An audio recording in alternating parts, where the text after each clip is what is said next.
semua rakyat Malaysia, permohonan reman semua ditolak dengan alasan lambat dikebukakan e-kehakiman dan proses reban lambat.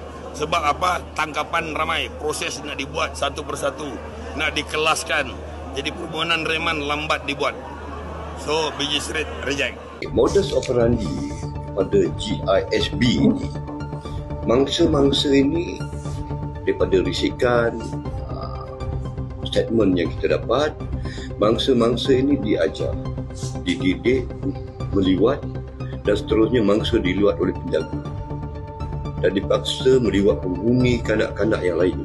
Ini daripada risikan dan juga percakapan yang kita telah rakam pada awalnya. Yang keduanya, mangsa-mangsa yang tidak sihat tidak dibenarkan untuk mendapat rawatan di klinik sehingga keadaan kritikal.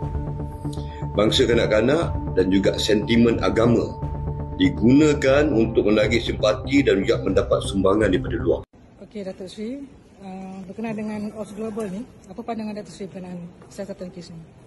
Seperti biasa, saya tak boleh bercakap banyak. I cannot say much and I will not say much. The only thing that I can say on this case, I'm disgusted with the findings. That's all. Thank you. Okay, thank you. Bila aku tengok kes berkaitan dengan GISB, sampaikan kes liwat sama ada betul ataupun tidak, pihak polis begitu serius sekali menangkapnya sampai ditahan di bawah SASMA. Tetapi bila kes baru-baru ini melibatkan LGBT, menganjurkan pesta seks liwat yang begitu berleluasa, PJRM tak mampu menangkapnya. Dikatakan tak ada undang-undang. Bahaya betul keadaan sekarang ni.